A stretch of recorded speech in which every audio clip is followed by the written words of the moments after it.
it's going to deteriorate the value of your property, which is not a good thing. It's not a good. It's not a good. Sorry to interrupt you. It's not a good thing. Plus, it doesn't add the value that we want in our community. They don't do it in other communities where they try to destroy the property values of the community in order to give a preferential treatment to the other. One good example you talked about is a data center. I have no problem with data centers. We need data centers.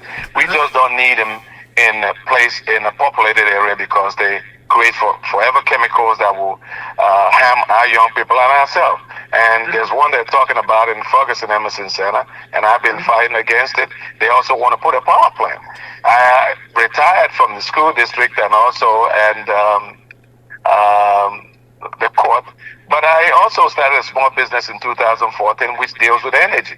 And I know what gas power plants do to the environment. You're talking about hydrogen, you're talking about carbon dioxide in the air. You don't put that in an environment where people live. You can move it. We got places where people don't live that you can put it. So, and saying that is you have a body of elected officials. One, they may not know what they're dealing with. Ask somebody. Look at other people. Hire professionals that can give you the advice that you need.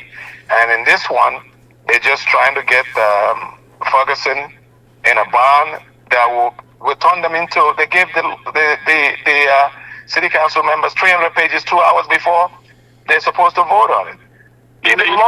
Lawyers can't read it in 2 hours. You know what's wonderful? You just hit on a key proposal, a key point here. You know, one of the things that I've been around government for a number of years.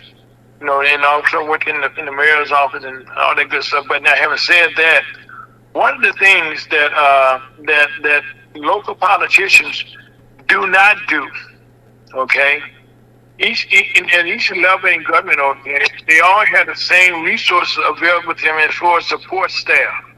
You just mentioned, okay, that they got this proposal and it was so many pages and stuff. Well.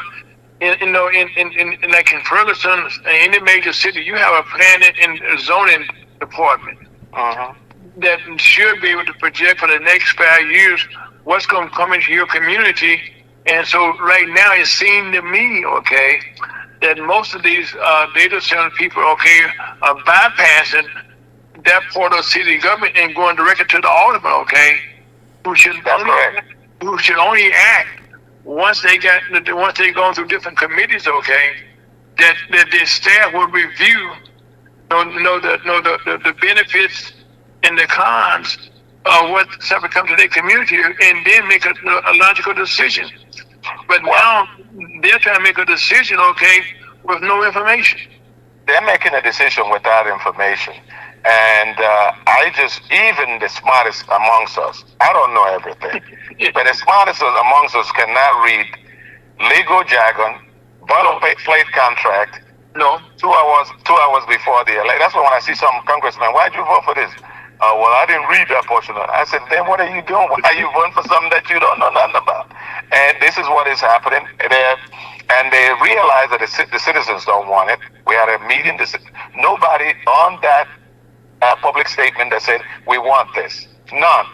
And so they're going to take the city council members on a tour on Monday to show them the compound. They've already told them that they're going to truck in the water.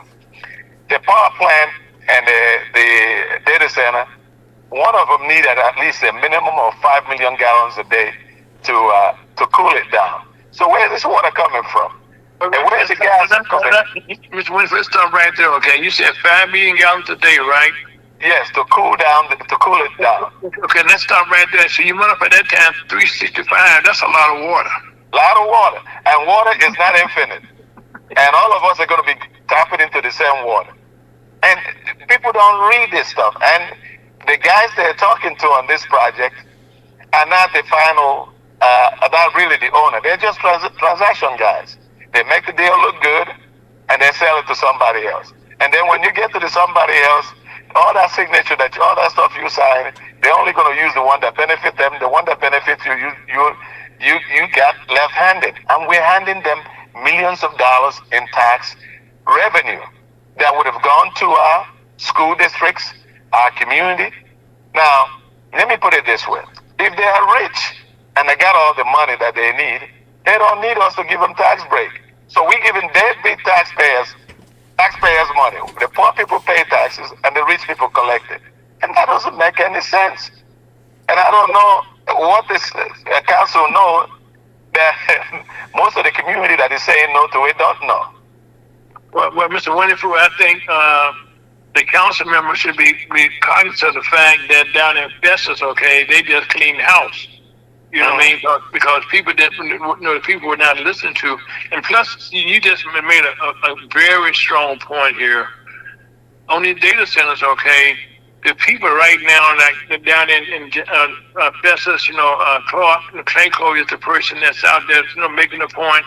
This point, you got, this another development company, and they are not, I say it again, they are not the one that's going to be using the data center, okay? They're just the front people, the lobbyists, okay, going out there trying to secure a deal, and you're not talking, and so, to the real people who you should be talking to. Well, the thing is that when they do these deals, they form a shell, what we call a shell company. The shell company is the one that they use to, this could be Amazon, it could be Meta, it could be Google, it could be anybody. I'm not saying that they are, that's those people. But they form a shell company, get an attorney to come in and sell you a lakefront property in Arizona. So, and then you buy all this stuff, and then we had Centene do that to Ferguson. Mm-hmm. Centene did that to Ferguson. We have the RAM deal. These people are not concerned about the community. They're only concerned about making money for themselves. And you as an elected official should be concerned about the community. And if you're not concerned about the community, then why did they elect you? So that's my take to it. We need to elect people that really are genuinely interested in the community that they represent. We have Bowen in Berkeley, which is one of my districts. And Bowen has only 77 people from Berkeley that work there. And they got thousands of jobs. So when you go to negotiate with them, don't ask them to give you a handout money. Become their business partner. Hey, you want to make money from our community? Our community has to benefit from what you're doing. We don't need no set aside money. We don't need, we need to continue to make, when you make money, we make money. Mr. Iwenofu, that's the whole thing right there in a nutshell. One of the things that I have found here in the St. Louis community, that most of your different council people, own councils, or who are on these different councils, are kind of senior citizens. They're up in age. Okay, after they finish their career, they decide they want to run for office or something, and so now. They have not been educated about the politics of other politics. And that's not the dumbest thing I'm saying. They should understand what I just said to you earlier on, that in Ferguson or any city in America, okay, you have a planning and zoning department, you have a legal department, and they're not using, okay, the resources that they have at their fingertips. Well, I'm going to tell you this. Some of them deliberately are doing what they're doing because they don't think about their community. I used to remember somebody that was in the council where I was, and I said, why are you treating those people like this? They voted for you. He said, basically, they don't care. I'm going to do what I want to do. The other thing is, they do have access to municipal league training. They train them in St. Louis County. They train in Jefferson City. Some of these people don't go to the training. They don't want to go. And when they do go to training, they go shopping. I've been in they go shopping. We went to the Lake of the Ozarks. Some of them are going shopping, some of them are playing golf. The most important thing that you were elected to do was to represent the people. And you're a servant. You're not there to be a lord or to treat people like, I was in the city hall seeing people talk to people like they're crazy. Right, so, but you just said something very key there, okay? Yeah. One of the things is that the municipal meeting is a very key part of our government. And when they go to those rocks, they have training sessions that are so important and to develop your community So people seem to have to make a decision, okay? Do I go here and do what I'm supposed to do, or do I treat this as a vacation? And most of them treat it as a vacation to go to the old resort, and go shopping, as opposed to going about the business. And in fact, one of the things that I've been down there many times. And one of the things that I see a lot of people do go down there, and they'll say we can do black and white, and I'm not getting into color so much, but most of the white politicians that go down there, their wives go shopping, and they spend the whole day in training. Uh-huh. But most of us blacks go down, we go shopping with the wives. So there's a reason for the disconnect, because again, most people who get elected office, okay, who get they go to places, okay, where they want to entertain you, where they supposed to entertain you after you finish the business of the people. Well, it's critical. One of the most important thing that I want everyone to know is that, and I said it earlier in the conversation, although that this system is full with discrimination and all kinds of things, yes, but the system is set up in a way that if we use it, no matter how prejudiced it may be, we can change things. I've seen when the people get united. You can look at what happened in Minneapolis. The Trump administration came in there thinking that they can do whatever they want. The people power pushed them away. Everywhere in the world that you have tyranny, people power pushes them away. And what has happened is that most people are busy focusing on their mortgages and how they can, their refrigerator. That's why they don't pay attention to what's going on. When you no longer see foods on the shelves of a grocery store, and you don't see, and you can't pay your mortgage, you see people on the street. For now, everybody's comfortable because you can go to the store and find something to eat or do. But we don't have to wait that long to get good governance. And good governance comes in having the right people represent us. Most people sit around to be entertained. If you have two people running for office, or one guy that doesn't have anything to tell you about the other guy would say, oh, don't look at him. He's got a big nose. He got an ugly leg. And we sit around and laugh. Oh, he's not, I'm going to vote for him because he's nice looking or she's nice looking. Oh, you want to vote for somebody that wants to do something to protect your investment, your family, and your community. Mr. Winfrey, having said that, okay, one of the things, okay, how did you come to the decision to run for state rep and not for the council or some other position? Well, I ran for the council last year. Ran for the council in the city last year. I lost the election. I ran against it because I've only been in the area for about just a little bit, almost 3 years. So I was a new kid on the block. So I ran against a known name, and I got 49%, and he got 51%. So this year, the seat was open for the state rep, and I wanted to go to Jeff City and try to see if I can make changes in 5 issues that I believe in. One was Medicare expansion, because if your neighbor is sick and he or she doesn't have health care, you could catch that disease. And we cannot even, if we have 15,000 people in St. Louis alone sick, and we saw that in Corona, the hospitals may not be able to absorb it. So people need to have access to health care. The other one is to create job opportunity. If people can go to Arizona for a job, they definitely can come to Missouri. Try to get companies, invite companies, make it easier for them to do business in Missouri. Another one is what we talked about, the young people. To bring legislation to bring back vocational training in school. Now, a young man that graduates as a plumber at 18 and gets a job makes more money than a doctor. And the doctor catches up with him by the time he's 48 years old. How does that happen? Okay, brother, let me put this caveat, okay? But the difference is, okay, I'm an advocate for the training myself, okay? I done that in the past. The people that get into the trades, they do not have a student loan to pay off. That's what I was about to tell you. So they start making money at 18. Right. And by the time the doctor goes through the train and pay the student loan and catch up with him, the kid may have been a millionaire if he runs his business right. And if it's mechanic, if it's HVAC, if it's electrician, those things are good on income that keeps him away from trying to jack your car. Why would he want to steal your car when he can buy his own car? And the other one, and one of the other reasons, is to build a better police department that has a relationship with, like it used to. The police officer knows the neighbor.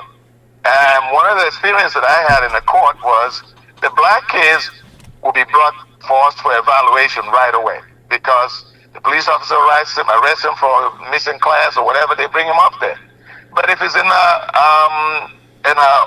it's a white kid, the officer calls the parent. Hey, Pete, I got your kid over there, and the detail, keep your kid. I'll come get him. The kid doesn't get to us as quick as the black kid, and that's the experience that I saw. And some of them, it's also money. A rich kid will come there with an attorney and go home. A poor kid will stay there. So I want to have a situation where the police has a good relationship with the community, where it's not a question. The only time you see a police officer is when he's coming to arrest you.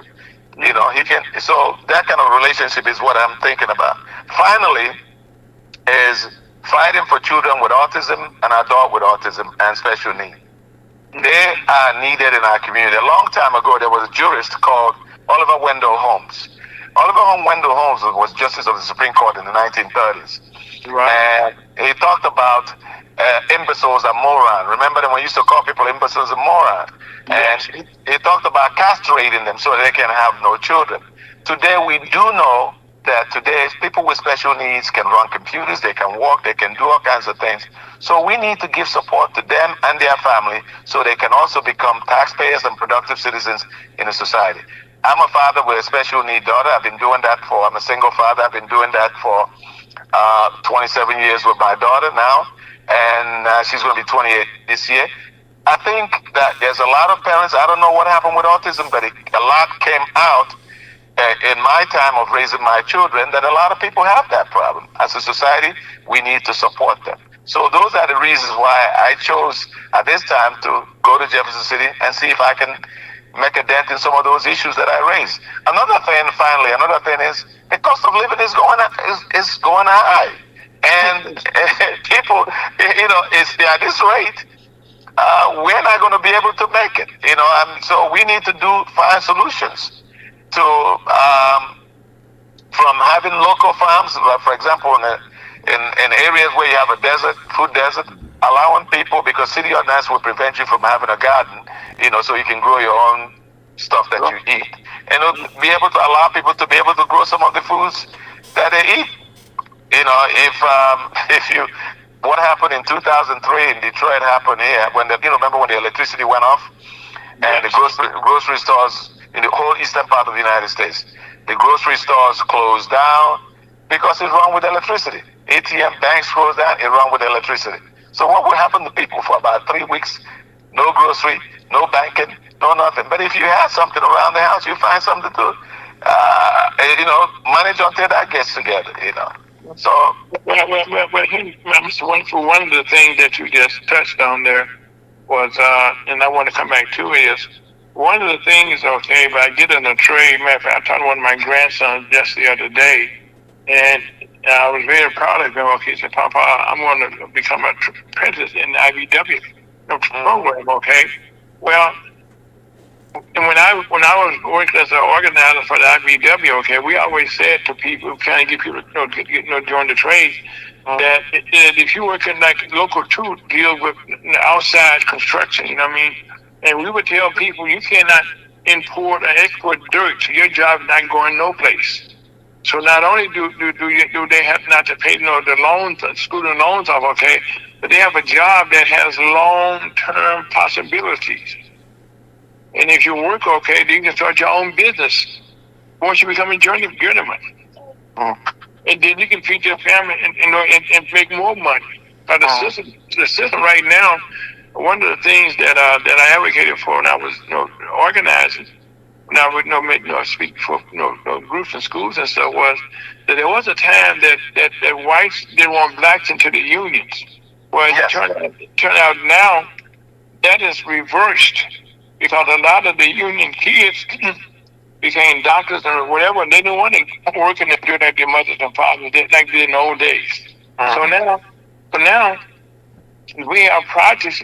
There's, our country is being rebuilt here, and so they need warm bodies, no matter what color you are. And you need somebody that's trained with those skills. I just talked to one of my neighbors the other day, and he's a carpenter, right? He said, well, guess what? My old boss called me back. Can I come in a couple of days a week? So that's why I say as a carpenter, you always going to have some carpentry work. He's an electrician. You always have to. So these are the things, skills that you're not to get another license for, or those skills that don't stay with you the rest of your life. Well, I think one of the things that I said earlier, and I think most people have seen with the experiences, when you have a diversity of opportunity for people, you have a better environment to live in. Like I said earlier, everybody's not going to be a doctor or an engineer or lawyer, and everybody's going to need a plumber. Everybody's going to need an electrician, carpenter. All those things we're going to need. So there's different trades and opportunity. I was a former union member, and I was also on the management aspect of the workforce. What's really critical is we really deciding what is better for our society, our community. How are we going to move our community forward? And what I've seen is that a lot of people go into this notion, I got mine, you better get yours. But it doesn't work that way, because we call ourselves a civilized society because we are supposed to be civilized and organized, and we're together with each other. And so imagine what would the life would be if everybody's going around and fighting each other and shooting each other. It would not be civilized. You wouldn't have that. Well, Ms. Iwenofu, that's what's taking place now. Yeah, well, it hasn't gotten there yet because it hasn't gotten there yet, but it could get there.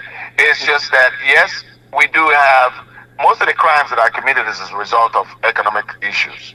If you look at the FBI statistics, people, when the economy is better, crime goes down. When the economy goes bad, crime goes up. Because we live in a society where all the goods and services are purchased in the store. If you want water, you got to buy it. If you want food, you got to buy it. To buy it, you need a skill. And to get the skill, you need training. So those are the things. And, when I talk to people, they feel bad. They talk about people on welfare. And I say, I don't see nobody trying to join welfare quickly. I don't see anybody trying to go to jail to get all the good food that so the prisoners, they treat them well. The issue is this: if you wanted everybody in America that wanted a job and they got a job, you still have millions of people unemployed. Because, like I said, all the goods and services in this country are purchased in the store. And if it's purchased in the store, we have to make arrangement to make sure we accommodate those who cannot do it. They disabled people, children. We have to make sure that they are participating in the economy. Until the 1930s and 40s, there was a young man from England. Before that, we had the economics. We had laissez-faire economics. Let the marketplace determine. That's when the Republicans didn't want Social Security. And Kinsey came up with the idea. That's why we have the Keynesian theory.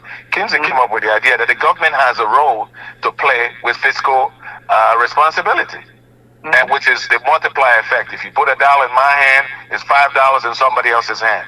Because if I'm buying something from somebody, somebody's going to go get it from somebody else, to get it from somebody to sell to somebody. It goes around.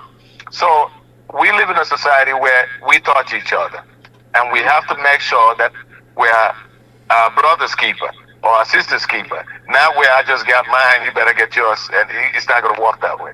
And that's why we have the problems we're currently having with children. Now one of the things, we are kind of worked up to going to Jeff City. Now, what difference can you make?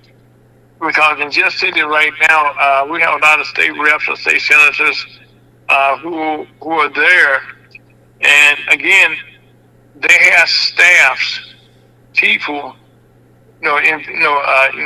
educate. They have all type of people that can work for them to give them an answer to any question they may have. But they don't do that. So how can you make a difference by going to Jeff City? Well, I know as an educator, you can make a big difference there, okay? And I know with you being understanding about the another thing I did mention so far that's in our country that's not talked about, okay, is this gambling, okay? They call gaming. That right now I don't like watching TV sometimes when the game is on, but all they watching running are commercials, okay, about gambling. You know, Well, the idea is, first of all, you asked what difference can I make when I get to Jefferson City.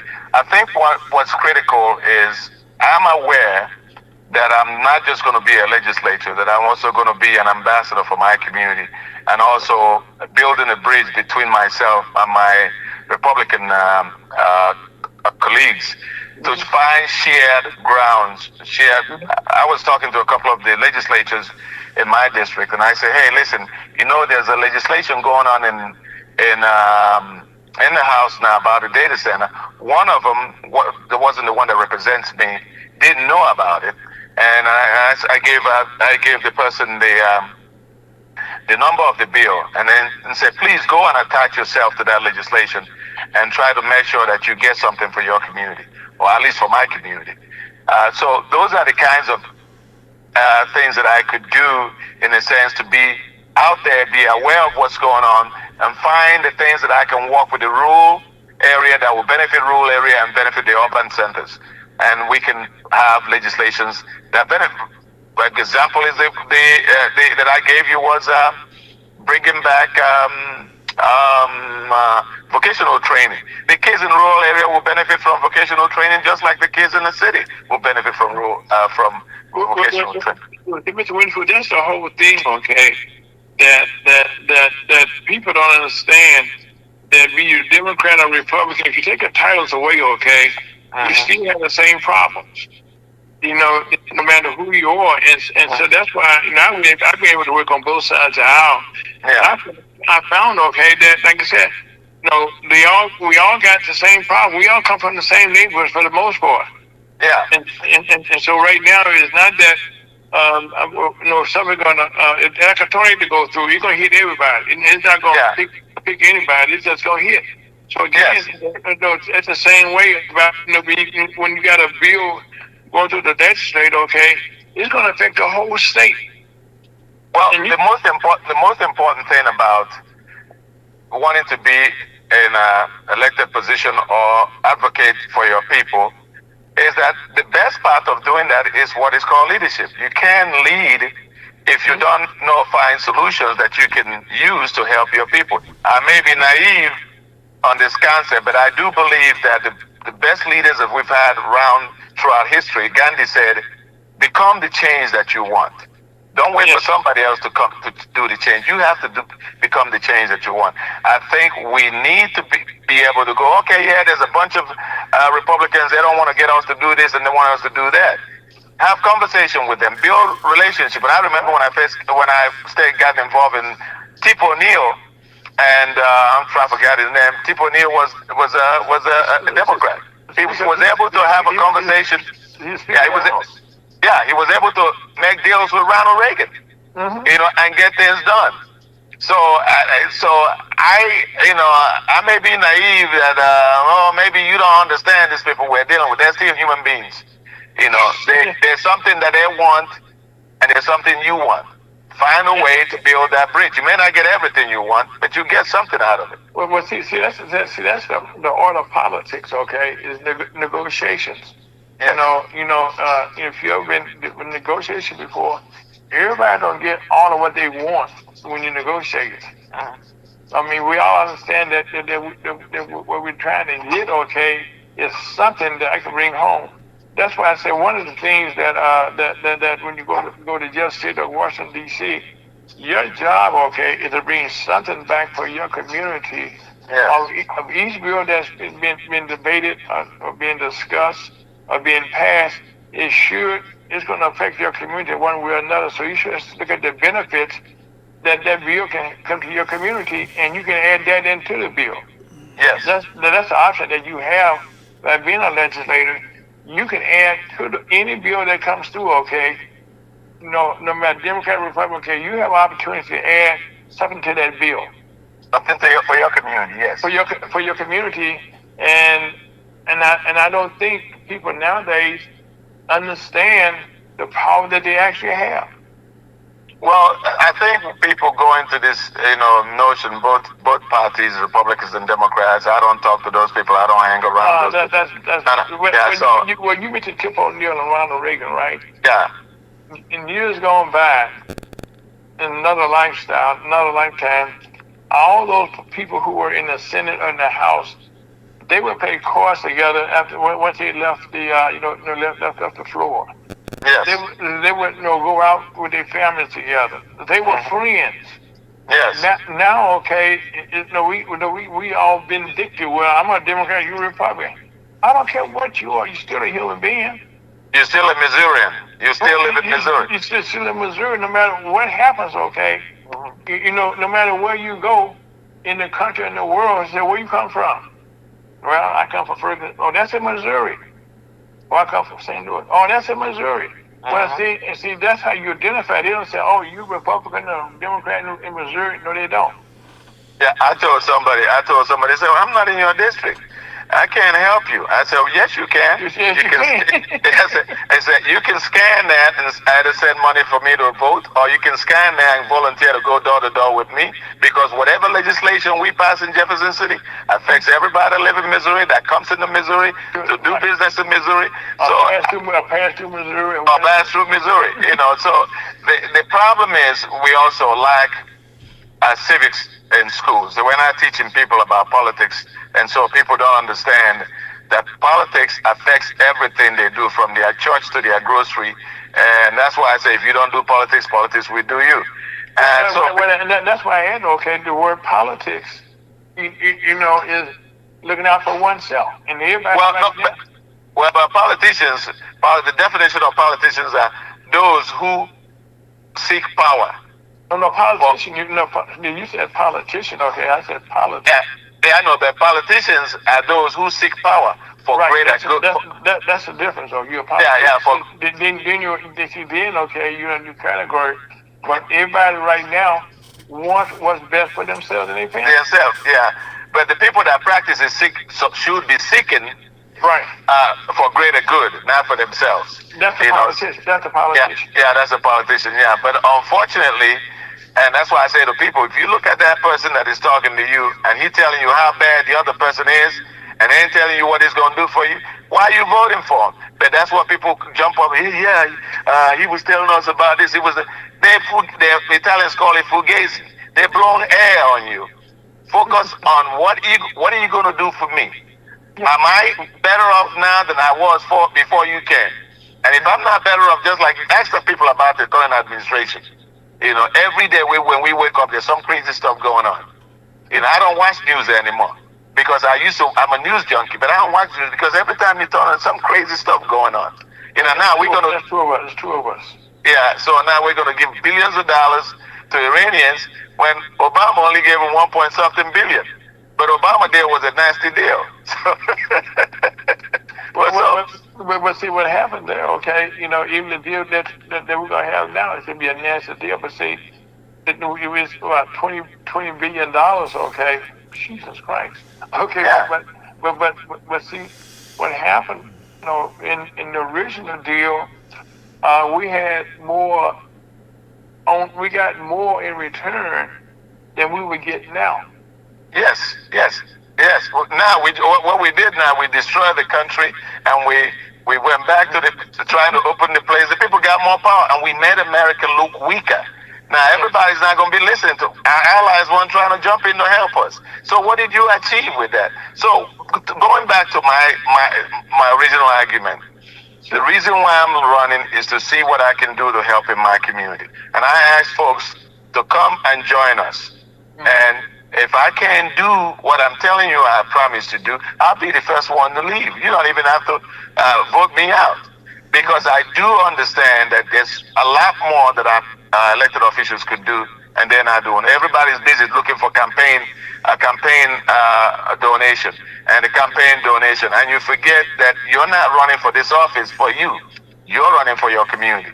And where are you going to go if your community is destroyed? And like I said, it's not. People that forget that everybody in Washington D.C. And we go into any store, our income tax, we are paying their salaries. They work for us. But but most people seem to have that reverse, thinking that we work for them. It's called public servants. They are public servants. Public servants, and that's right. Yeah. That's why I said no matter what level you are you a committeeman, or you a alderman, a councilman, or you a governor, state representative, whatever you are, president, a congressman, you are a public servant. You work for the people, not for yourself. You're not for yourself, and that's the thing that we have to understand, and that we have to keep that in mind when we're talking to our people that we elect. I just gave an example. I don't know if you heard it when I was talking of, but I just St. Charles City, I think it is. They just had an election, for the council, and a couple weeks ago, I reported that the councilman had lost by one vote. Yes. Okay, and that's how powerful one vote is. Well, they had a provisional ballot, which you had to be proven and stuff. Okay, so they did the recount, and that one ballot for provisional was counted. Okay, and created a tie. Well, now that shows you right now, okay, how that one vote, okay, who could be anybody, to make all the difference in the world. Well, I normally say to people, if your vote, because people say my vote don't count, I say if your vote don't count, why are they trying to take it away from you? Amen. So they try to convince you that you. I also used to use Woody Allen's cartoon movie that when I was teaching school to teach the kids about the power that they have. The ants and the locusts. The movie started with Woody Allen laying on a couch, feeling insignificant. By the end of the movie, he marries the princess, and becomes, the head honcho. So what really happens is that they are basically trying to tell you that you're insignificant when you're really significant. Mm-hmm. The example of what happened in St. Charles, Festus, and what could happen here in Ferguson. Right. Our political system is set up in a way that even if they sign this contract with his company, people can go and change through petition, amend the petition, that they put it on the ballot, vote it out, and it's done. The people don't know that, and they just they did it so we can just give. We did it with the abortion thing with the state legislatures. They did whatever they want to do. People put it on the ballot, they voted on it. And they're still trying to do something because they think they know better than the people. So they are representative of the people. And when the people say, hey, what you're doing is not what we want, that's mechanisms that were set up through our system. And our system, it works. It's just that we don't use it. Well, one of the things, okay, a very good close friend of mine, when President Trump first got elected, okay, he was doing all these changes and stuff, he was saying, man, this is great. I said, but now I said, people got to fight. But right down, if you listen to the program, when I mentioned this, I should say the first part is there was 158 court cases going through the courts, okay, that, of different things, that President Trump did, executive orders, changes they made, okay, in the system and stuff, that are putting things back in place, like public radio. Well, those have said it wasn't needed. Well, that was illegal. That was created by the Congress. So people didn't know the rules, okay? And they get in the health department. They got rid of 12,000 people that they needed, and now we have a proliferation of measles, all type of diseases, okay? And we got a man over there saying you should be vaccinated. Well, again, okay, there were people who should have been on staff there that left. Now they're trying to hire those people back, okay, saying that we need them. Well, I think what we have is... And that came through lawsuits, okay, that made them have to restore, because as you said, that's because somebody did it and said this is the way it's supposed to go. We have the option of suing a lawsuit against anybody that we want to. If you can afford it, got a lawyer. Mm-hmm. Well, but the lawsuit makes it makes it the way the system when you start suing it makes it because most people don't have the money to get lawyers and get these things. But the petition is easier once if they are educated to the fact that they can do that. They use the petitions to do that. And if I was a lawyer, I'm not going to be trying to tell you because I don't need to make money from you guys. But the petition helps you to be able. When you have organized, let me put it so: when you have neighborhood associations, block meetings, Yes. and if you get people active, because we are now geographically mobile, we're not just you go to work, you come, you don't even know your neighbors, you don't. So things can happen. But when you start getting organized in block captains, neighborhood associations, and people start getting involved in what goes on in their neighborhood, you can slow down some of this political malpractice that we have with the elected officials, and where they understand that, hey, if you don't do this, we get you out of office. You're not going to be there representing yourself or representing the corporation. Our situation in Ferguson, here we are crying that we don't have any money to continue the consent decree. Some of the council members are complaining about how much they're paying, and it takes them weeks to make a decision about a daycare center, but they're going to rush a multi-billion-dollar operation in less than 2 weeks. Okay. Now, that doesn't make any sense. Okay, let's start right there. Okay, so I got to add to that. Okay. Yeah. Right now, most people in Ferguson are bragging about their police department. How great Chief Doyle is. He's doing this and he's doing that. All he's doing, okay, is following that consent decree that they want to rush and get rid of, but it's putting the city back, into a better position than it was then, and that's what they got the consent decree. And matter of fact, out of that consent decree, Ferguson, population is putting the blacks were there, but they weren't voting now, and we just been fortunate enough, to get our first black female mayor in Ferguson. Now we have our first black male mayor of Ferguson. And so we got the police chief, we got other people, departments that looking like us, okay?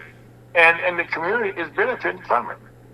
Well, Chief Doyle is doing a good job, and one of my concerns is for the body, the political body, because the judge told us, I've gone to more than a couple of the hearings. The judge told us there's some things the court can do, and there's some things that the people have to do, which is elect the right people in their position. My concern is to make sure that we continue doing what the consent. We should be doing what the consent decree told us to do before we got in there. And for the people who are arguing to end it because they're spending too much money, I say to them, if you were doing right, you wouldn't be signing an agreement that you did wrong, that the Justice Department doesn't have to sue you because you did wrong, and keep the agreement that you made. Why are you trying to break it? Like you said, what's wrong with this picture? Yeah, I said, they're trying to break it. They use budget shortfall. They say, well, we don't have money for this, and we don't have. But you want to give a corporation billions of dollars in tax break. So it doesn't jive, So Well, Henry, okay, Mr. Wonderful, in all fairness, okay. Now, one of the things, okay, that Emerson did was generate a lot of money for the Ferguson community, okay. That made the community able to do a whole lot of stuff, because of the taxes they paid into the tax rates. Now, the new people coming in, okay, they're projecting to do a lot of things, okay, other than just a job. But it's creating a tax base, okay, that bring in a whole lot more money than it is bringing in right now. So there would no, they're not. I don't know what numbers you're looking at. No. I guess this is what I'm about to say here, okay. That is not being discussed, okay, with the people right now, that's coming in. They should be looking at how much money will you leave on the table at the end of the day for us to say this is the money that we can use in our community, in our general budget. Well, let me put it this way. I have not heard that discussed so far. Well, let me put it this way. if they're well, going to the Emerson property wasn't paying the appropriate taxes that they should have paid to Ferguson over the years. And I can look at the data and I share the data. I can bring it up on the. Then this new group coming in, okay, is talking about not really not paying any taxes. They're talking about tax abatement. They're talking about tax abatement. When you break it down, tax abatement for 15 years. Now, most data centers, I don't even know if they last up to 10 years, but they're talking about 15 years tax abatement. Now, if Ferguson really taxed them, if they're that large corporation and making all kinds of money, if Ferguson taxed them, Ferguson could be making about $30 million a year in tax revenue. Right. That's where it's in St. Louis, okay? Yeah, so that's the conversation. That's the conversation. My objective is two things. One is health reason. This is not good. If you're going to put a power plant in this place, it's not good for us. If you're going to put data center, the big large data center that consume a lot of water and a lot of heat, and the chemicals are going to go down. This is not for us. So that's my number one priority. The second one is if you're going to do tax abatement with other companies, other businesses that are coming in the community, you got to really look at what you're losing, what is going to affect the school district, how their projection, because they may project that they're going to be there for blah, blah, blah, blah. They come in there, their projection doesn't come out right, and you lose money, and you lose another suitor, another company that may have come in and done business and brought opportunity for your company, for your town, but you have given it to someone who's not doing like what we did with Centene. So what I'm saying is, really get someone. If we can hire somebody from Madison Avenue, because we say, well, we don't have the money, but if we spend good money up front, get somebody that knows, even hire a city manager that knows urban planning. So wonderful. Even if the city manager does not know, he had the resources, okay, to contract and get the resources that he needs to know. Yes. One of the things, okay, that I did in another life, I built a care center for the city of St. Louis. And there was a whole lot of things people told me they did not know, okay? And they would call and ask me, and I said, I did not know neither. Well, what that did, okay, that created opportunity for me to go do some research. Yes. And come back with an answer, okay, to the problem. Yes. And that's why I said I don't see people doing that, what they should be doing is see, one of the things the city manager or the councilman or whatever you are there, even a state representative, your job should be is to find answers to people's questions. And that's correct. That's why you have a staff in your city that you would go to your staff and one of the things that you become congressman. They have people in different areas, okay, that answer questions in different areas. Well, yes. There's a research.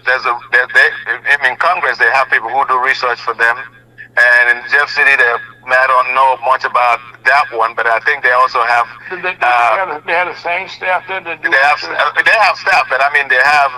Research is being done for them, but today you don't even your cell phone can give you ask Google can give you some of those information, and then you can take it to an expert and say, hey.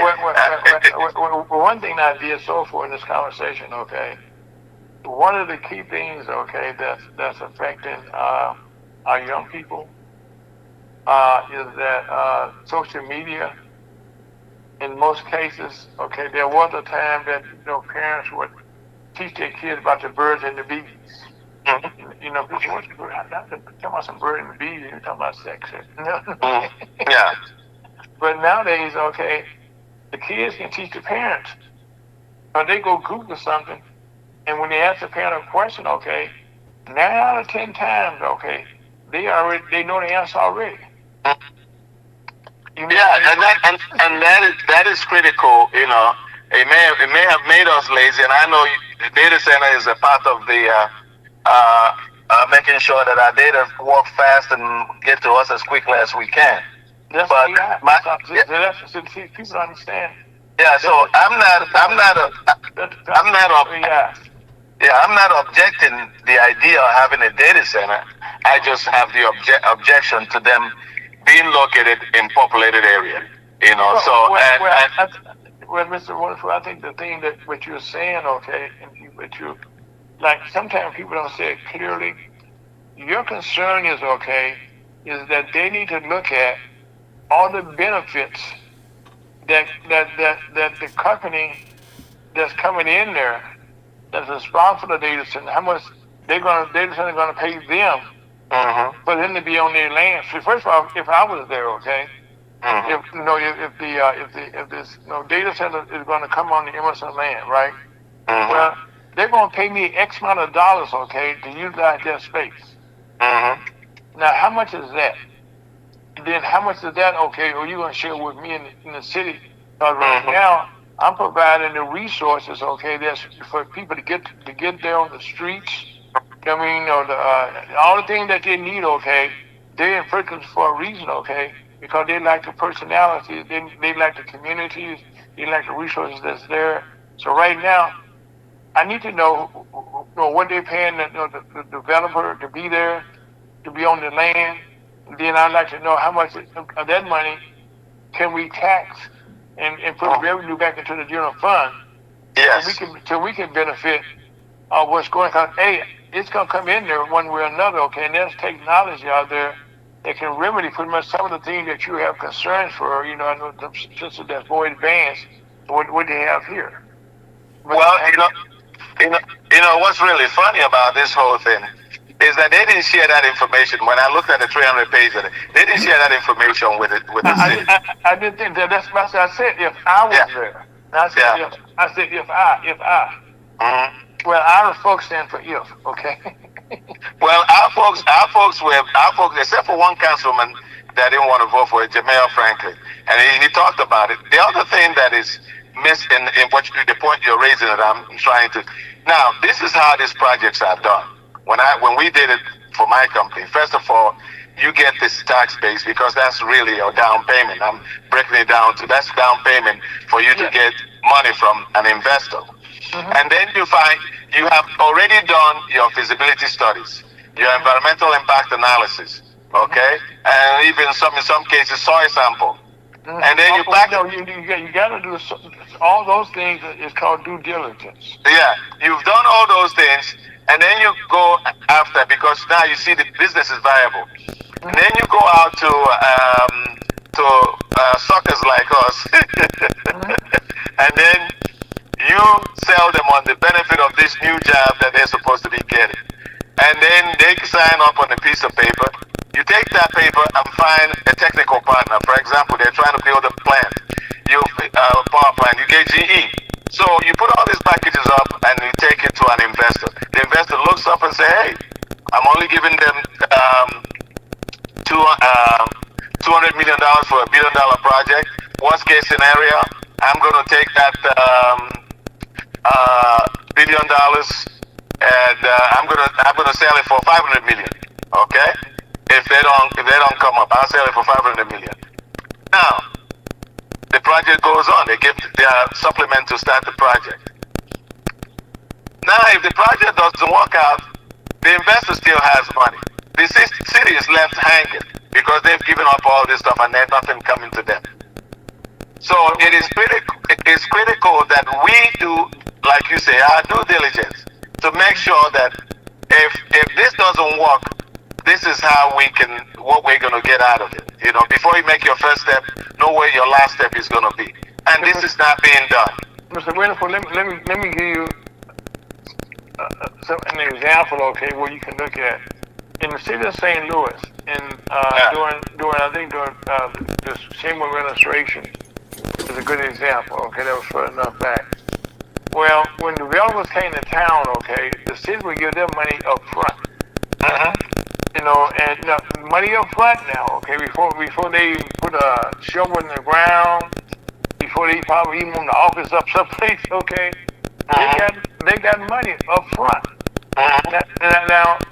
Now, we saw how many people came in and said, I got a good idea, and got paid and left, and after getting paid, and the city, were left holding the bag like you just said. So there are examples, okay, out here.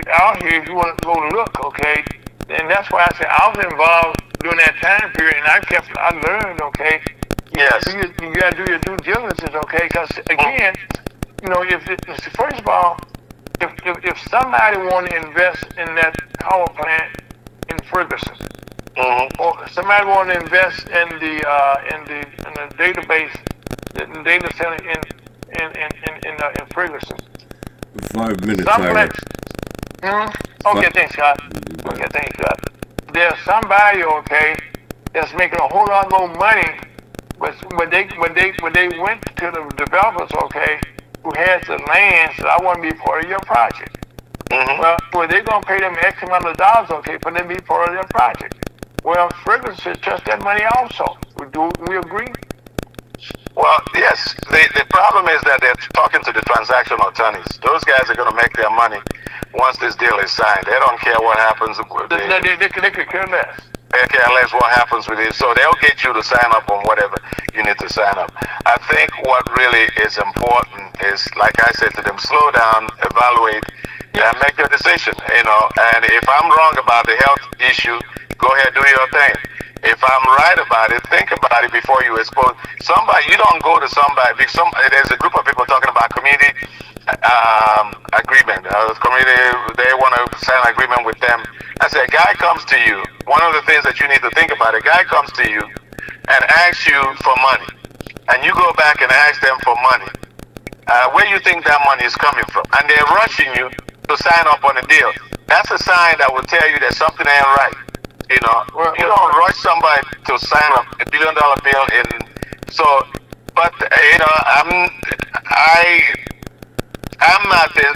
I'm lost for words in trying to describe this situation.